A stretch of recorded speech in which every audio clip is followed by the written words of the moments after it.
Alright, Genesis 16 through 20. Now Sarah, Abram's wife, had no children.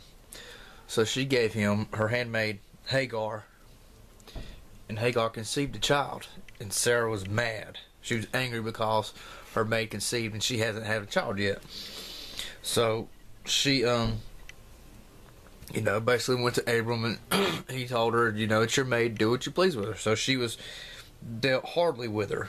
I mean, she was rough with her and just treated her like dirt because she was mad because she had a child or she got pregnant. So Hagar ran away and was crying by a fountain, and the angel saw her there, and he asked her, where'd you come from and where will you go? And the angel told her to return to her mistress and submit yourself to her, and the angel will multiply her seed, and he will not be numbered for multitude. And the angel told her she's going to have a son, and she's going to name him Ishmael, because the Lord has heard her affliction. And he'll be a wild man, and his hand will be against every man, and every man's hand will be against him. And he'll dwell in the presence of all his brethren. Now you think about that. His hand's going to be against everybody, and their hand's going to be against him. And you look around the Middle East areas, which mainly consist of descendants of Ishmael, along with, descendants of Esau, a lot of the other ones, basically. But he, that's a lot of the descendants there in the Middle East is of Ishmael. But he'll be wild. And, so she had him a son, and his name was Ishmael. And now, Abram was 99 years old. And God made a covenant with him. He talked to him. He appeared to him. He told him to walk before him and be perfect. And he'll multiply his seed exceedingly. And Abram fell on his face and cried. And he talked with God. And he told him he'll be a father of nations. And he changed his name from Abram to Abraham. And he'll establish a covenant between him and his seed and their seeds after their generations for an everlasting covenant. And he'll give them the land of Canaan for their possession, an everlasting possession, and he'll be their God.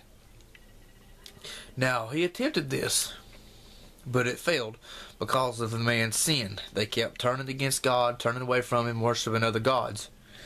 But this was partially fulfilled, but failed. But soon it will be fully fulfilled when Christ returns, because he will dwell among them, and they'll have their promised land back. And he'll keep it. And he says, every child among you, every man-child shall be circumcised. And Abram was 99 years old when he got circumcised. And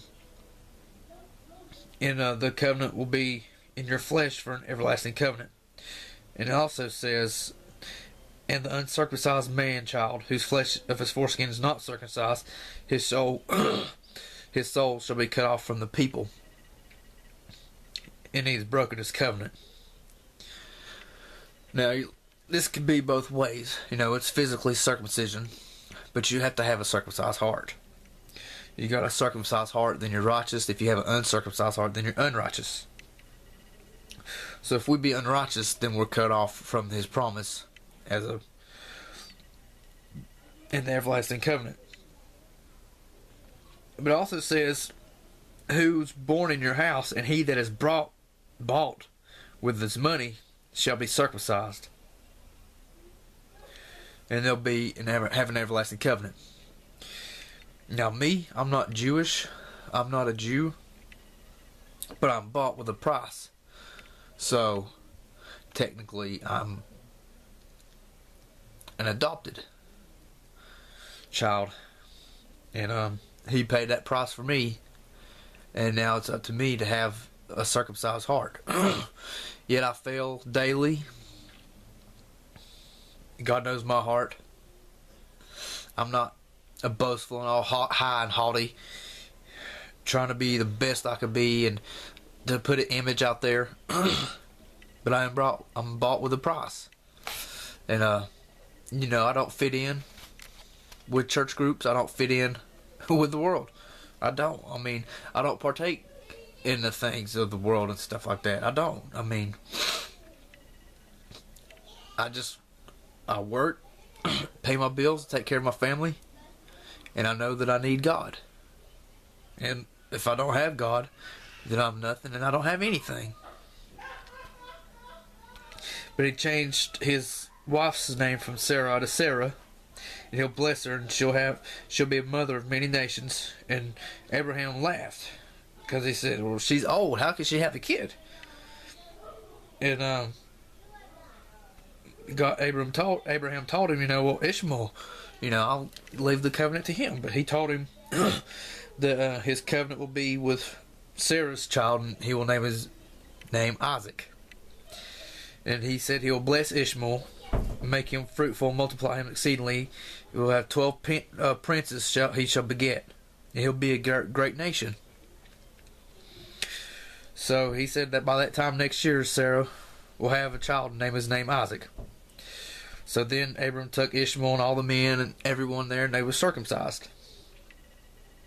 And I couldn't imagine being 99 years old and getting circumcised. It's wild. So now, the Lord appeared to Abraham in the heat of the day. And Abram looked up and saw him, and the 3 men stood there. And he ran to meet him and bowed himself before him, so I believe he physically saw God. And they went in his tent, talked and ate and everything, and God was telling him, about that time next year, Sarah was going to have a baby, and she laughed. Because she's like, well, I'm old, is it? There's no way. Then God told her, is there anything too hard for me?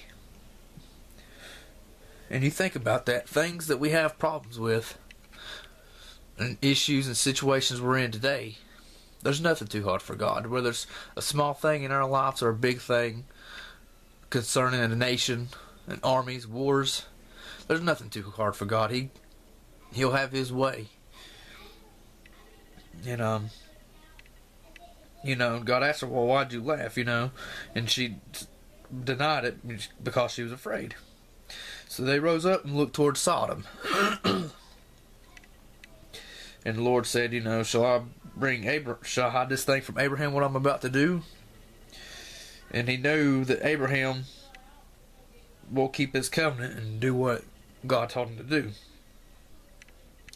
So God told, about the cry of Sodom is great, and their sin is very grievous, and he's going to go down and check out the cry of it. Abraham knew that God was going to destroy that city, and he was kind of scared, I guess, because Lot and his family dwelt there. So Abraham was asking him, well, what if there's 50 righteous in there? Will you still destroy it? And God said, no, I won't destroy it. And went on down, and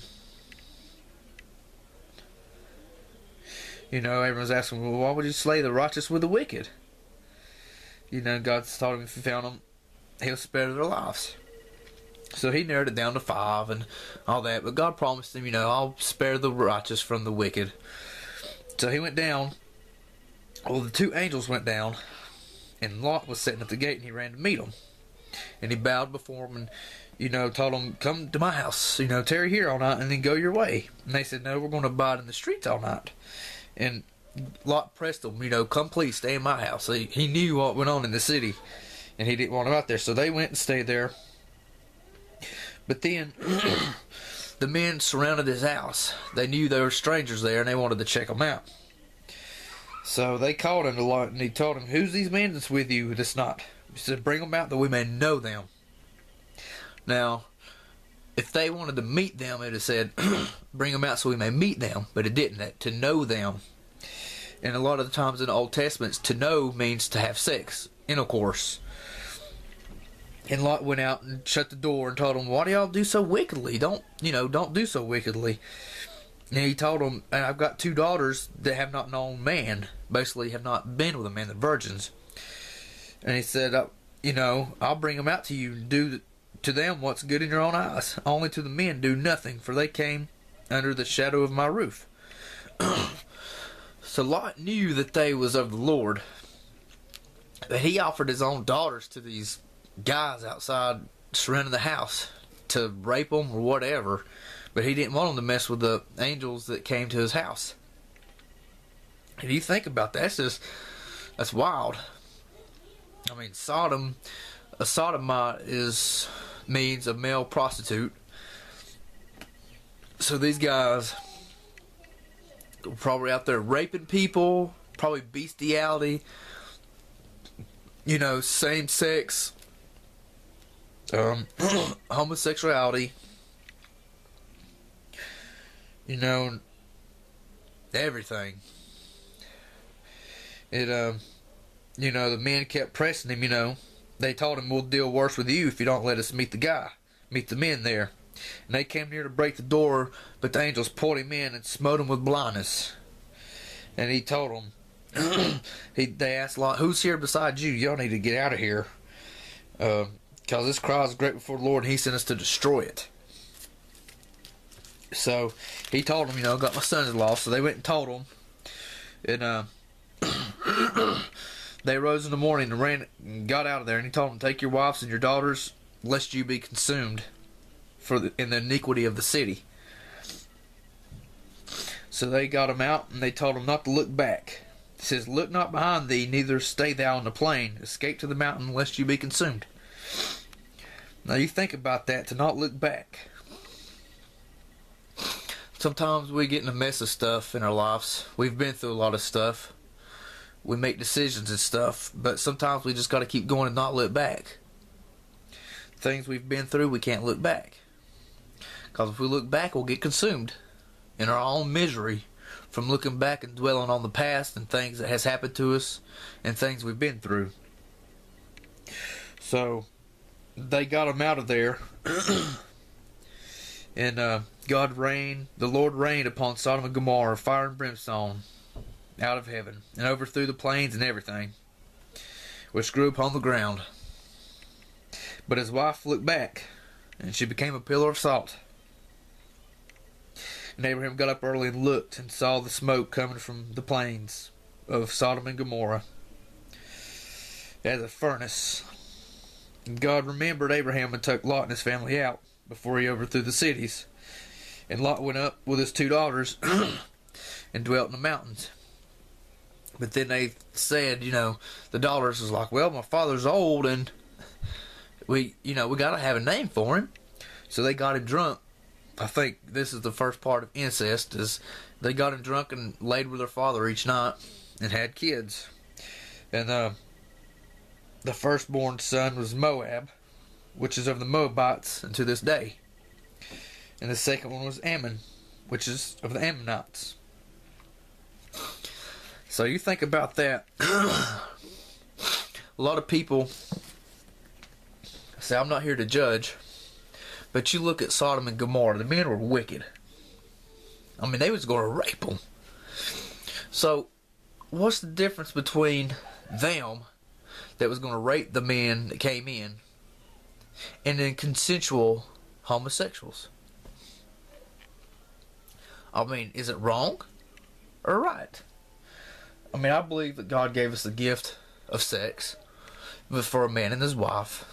Yeah, men are supposed to find a virgin or whatever, marry them and stuff, and men are supposed to be virgins. I mean, that's like a needle in a haystack these days. There's barely such thing as a virgin. I mean, if you think about it, I mean, there's a lot of, I've always been thought like, you got to test drive a car before you buy it. But it's wrong to think like that. But I do. I mean, according to the Bible, it's wrong to think like that. I'm not perfect, and that's why I call this a look at the Bible through the eyes of a sinner. But these men, I mean, and it just makes me wonder why people do choose homosexuality. Why do people choose the same sex to be with? Now I know people go through things. I mean, if I was a woman in a relationship and was abused and beaten and talked to any kind of way and just dogged out and beat, I mean, it'd be hard for me to trust another man after I got out of that relationship. Or as a man, if I was with a woman, she always cheated on me and catching her and stuff and just was a piece of crap. I mean, it'd be hard to trust another woman. And, you know, people being abused growing up by their parents, kids, you know, being molested and stuff, and then, you know, turning to the same sex because they don't, you know, they're scarred and can't fully love a man or a woman or, you know, whatever sex they are. I mean, I don't know why people choose what they choose. I mean, there's people being raised up in churches. Parents are big in the church, you know, preachers, deacons, whatever. And then they choose the lifestyle of homosexuality. You know, and I'm not here to judge them. I mean, there's nice people out there. I mean, there's some that I know that are nice people. Generally nice. Not rude, not jerks. They're just nice. Sincere. But it's like, why did they choose that? I mean, some people think they're born that way. Some people think it's a spirit that's on them for them to choose that lifestyle. So, I mean, that's a really... It's a tough one for me. I've dwelled on a lot trying to figure out why people choose what they choose. And, you know, we can't hate people for choosing what we think is wrong, because that's their choice. I mean, we don't know what they've been through in life to make the choice that they've chose. But either way, a lot of that was going on in Sodom and Gomorrah, and God destroyed it. And then why are homosexuals so offensive and on the defensive? God loves everybody. God loves us. God does this. Da da da. And you look at God through the Bible. He is a merciful God, but He's a God of judgments. He's a terrible God, but righteous, loving, and caring if we choose Him. So people think God is supposed to be loving and take care of this and take care of that. He's not. He's God. It's up to us to turn toward Him, for Him to take care of us and to love us. But if we don't turn toward Him and think He's obligated to do this, He's not obligated to do anything. He's God. We can't expect Him to do this and do that. He chooses what He does. We just have to thank Him and glorify Him for being Him, and He'll take care of us. So now they journey to a land of Gerar. And once again, Abram told his wife to be his sister, pretend like she's his sister, because, you know, he's afraid people are going to kill him and take her. So she says she's her sister, and then the king, Abimelech, sent and took her. And God came to him in a dream by night, and He told him, "You're a dead man, because the woman you took is a man's wife." But the king didn't go toward her. He didn't do anything to her. And he said, "Lord, will you slay a righteous nation?" And He told him, she said she was his sister, so I didn't do anything intentionally. I mean, it's all innocence because I didn't know. And God told him, "You did it." He knew that he did it with the integrity of his heart because he didn't know. But God also told him He withheld him from sinning against Him, and He suffered him not to touch her. Now you think about that. God withheld him. So sometimes do the things that we do and we don't do, that God withholds us sometimes? I mean, do we really make our own choices, or does God stop us and we don't know it? I mean, that's a deep thought, because we choose things. We choose a job, a career path. We choose to do this one day and do that. Why do we do that? If we were to choose another way, could we have died or something? I mean, God protects us, so He withheld him. Does God withhold people from harming us, and we don't even know it? Or does God withhold us from harming other people, and we don't even know it? I mean, why do we get feelings toward people where we like somebody, we click with somebody, get along, become friends, and then we have people that are our enemies that we don't like, don't care for? Does God put them feelings on us, or do we put them on ourselves? So the king restored Sarah to Abraham, and then he gave Abraham gifts and everything, but he told him, "Why'd you lie to me?" And Abraham told him, "Well, I was afraid that you'd kill me if I told you she was my sister, or she was my wife." So then after that, Abraham prayed unto God, and God healed Abimelech and his wife and his servants and maidservants, and they had kids, because God closed up their wombs when he took Sarah.